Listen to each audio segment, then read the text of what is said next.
All right, NBA draft lottery from last night. Just want to give you some quick thoughts on it because, yeah, I thought this was very unpredictable, just very exciting. A lot of good things are going to come from this. And the most important thing is this is kind of going to be the death of tanking because a lot of the teams like the Phoenix, Atlanta, Cleveland, a lot of those teams that you thought were automatically going to be in the top three, they fell out of it quite early. And reducing the odds to the top teams definitely paid dividends here. So, but yeah, I'm shocked that the New Orleans Pelicans of all teams won the NBA draft lottery. And yeah, I mean, but I'm happy for the franchise though. They had a really, the Pelicans had a really dark year. I'm sure if you were a Pelicans fan with Anthony Davis wanting to be traded, and everything that went on with them this year, you were probably very, very depressed. And, they hired David Griffin as the GM and then boom, surprisingly, they become the number one pick. So, it's a good problem to have. They have Anthony Davis, one of the best players in the league that wants to be traded. And then you get the number one pick. Zion's reaction to, New Orleans getting a number one pick, he was a little bit like taken aback by it. I think Rachel Nichols said Zion looked like he got hit by a truck. I just think he was shocked. I don't think he considered New Orleans as one of the possibilities, but it's just a lot of pressure on him. No matter where he's going to end up, all odds are going to be on him. So I don't think I wouldn't look too far into it as, he didn't want to go to New Orleans. I mean, maybe it's a possibility. He's looking at New Orleans like it's going to be a dysfunctional situation because, AD doesn't want to be there. So that's the situation there. So you're going to get Zion Williamson going to the Pelicans, and then they're going to probably try to trade Anthony Davis to the Lakers, Knicks, and then maybe the Celtics. So I'd probably say you got three teams in contention for Anthony Davis, and then you got Zion there with the Pelicans, and the possibilities there could be huge. And the Pelicans could have a really quick turnaround from the disaster that was last year. So number 2 is going to be the Memphis Grizzlies. I think Memphis will probably take John Morant as their next point guard. Now the wild card in this is Mike Conley Jr. Maybe they don't want to take a point guard because they think Conley has still a lot left in the tank, and I think Conley does have a lot left in the tank. So for them to expect Conley to kind of pass over the reins to John Morant right away, maybe that's not the case. Maybe Memphis takes R.J. Barrett, so the Knicks could still take John Morant. I think it's a possibility, but it's very, very slim. So you've put money on it. Grizzlies will probably take the most exciting point guard in the draft, John Morant at number 2. The Knicks get the number 3 pick. It was kind of underwhelming. You had Patrick Ewing out there, and it was a big tease. You thought maybe this was it for the Knicks, because I'll tell you, if Zion went to the Knicks and Durant and Kyrie were willing to play with him, I think the city would have been on fire next year. I think the Knicks would have been the hottest ticket in town. I think every single Knicks game would have been an event, and I think it would have been unlike anything. And it would have brought the dead New York sports scene alive. But yeah, I mean, it didn't happen. Patrick out there, it's just a little bit of I figured with Ewing being there, it was kind of a giveaway. They're going to do whatever they can for the Knicks to win it, but that didn't happen.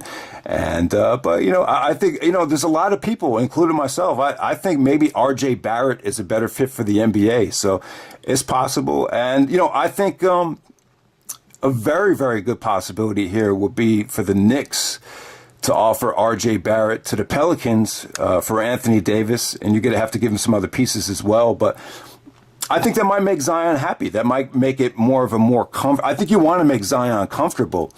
So what better way to make him comfortable than to, pair him up with his college roommate and teammate, R.J. Barrett. I love Barrett. I think his upside is incredible. He's a lefty that has size, that has great athleticism. I think he's going to be great. He's got a lot. Both Zion and R.J. Barrett got a lot to work on in terms of skill development and shooting.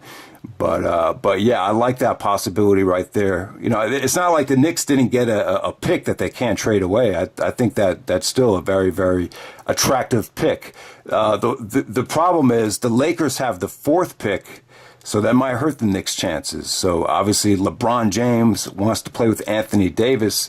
So you know, during the season, the Pelicans, and thank God the Pelicans kept rejecting the Lakers' offer, and it just shows you being patient has paid off for the Pelicans. So the Lakers now have the fourth pick, so now they could offer that with whoever they want. They'll just trade away the whole team, probably Brandon Ingram, Kyle Kuzma. Josh Hart, definitely the Pelicans need to take Josh Hart. I like him. I think he's good. So all these assets that the Lakers had that just didn't fit with LeBron James, you could package that with the number 4 pick, and that'll probably get you Anthony Davis. Because, you know, the Knicks, besides the third pick, the Knicks don't have as attractive of assets.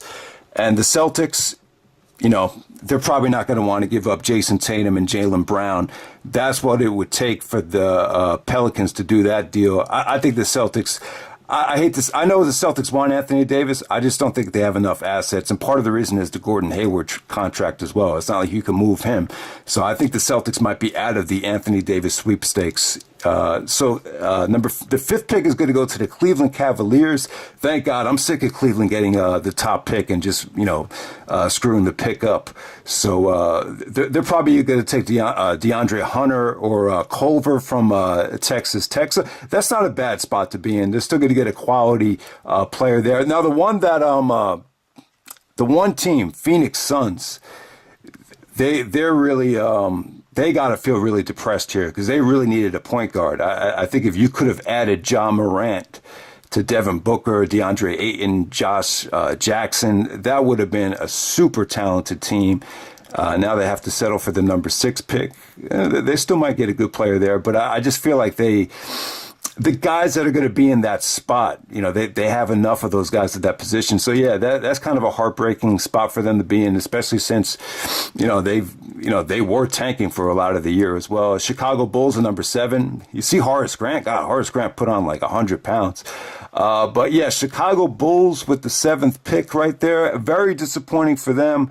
They're trying to sell the fan base like we're an up-and-coming young team and one of the worst teams in the league last year. For them not to hit the top 3, I'd say that's somewhat of a disappointing spot. And then Atlanta gets to number 8. Atlanta had a really good year, I thought. I thought they were a dangerous team, even though they were, you know, even though they did lose a lot of games. And for them to only get the 8th seed, you know, I kind of had the feeling that Zion and his family, you know, secretly wanted Zion to go to Atlanta. So, yeah, for them only to get the 8th pick, that's kind of heartbreaking for them. Washington Wizards get the 9th pick with all the John Wall injury drama. So that's a good spot for them to be in. And, you know, Atlanta will get another pick at 10 as well. So, you know, Atlanta, they get 2 picks, you know, nowhere near the top 5 or top 3, but hey, it's not bad at all. But yeah, New Orleans Pelicans with the number 1 pick. Very, very, very shocking to me. I had no, you know, I don't think anyone considered the Pelicans getting the number 1 pick because going into last season. They were a playoff team. You figured maybe they're one of the teams that could give Golden State a run for their money.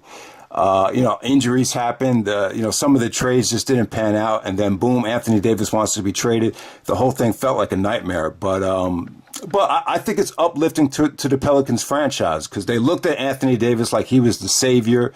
He was going to, you know, take New Orleans to the finals. I mean, what has Anthony Davis really done since he's been there? He's got you to the 2nd round. That's about it. So to me, this is very uplifting for the Pelicans fans. I think Anthony Davis kind of looked like a baby requesting to be traded. I thought he could have handled himself better. I think if people think he's really that good, he could have got the Pelicans to the playoffs with a lack of talent. I just felt like he gave up on that team. And I don't know, you know, to me, he's just going to end up being another one of these guys that just wants to, you know, chase championships without kind of, you know, putting his own stamp on it. So it's a tough situation. I mean, you understand Anthony Davis's pain and you know, his desire to win. But, you know, I just felt like he could have handled it differently. But, you know, I'm happy for New Orleans, though. At least they get another crack at it. I think Zion has more of an X factor to be great than a guy like Anthony Davis. So we'll see what happens there. But I think Zion is in New Orleans to stay. Obviously, it's just it should be interesting to see who New Orleans gets in the Anthony Davis trade to pair Zion up with. But you know, it's probably going to be from the Lakers. But I keep an eye on the Knicks situation. I like Zion and RJ Barrett. I think that's what Zion wants, so I wouldn't rule that out as a possibility. But just keep in mind, the Lakers do have the pick and the assets to make that a more attractive situation. So that's pretty much it, guys. Hope you enjoyed the video, and let me know what you thought of this draft lottery. Very unpredictable.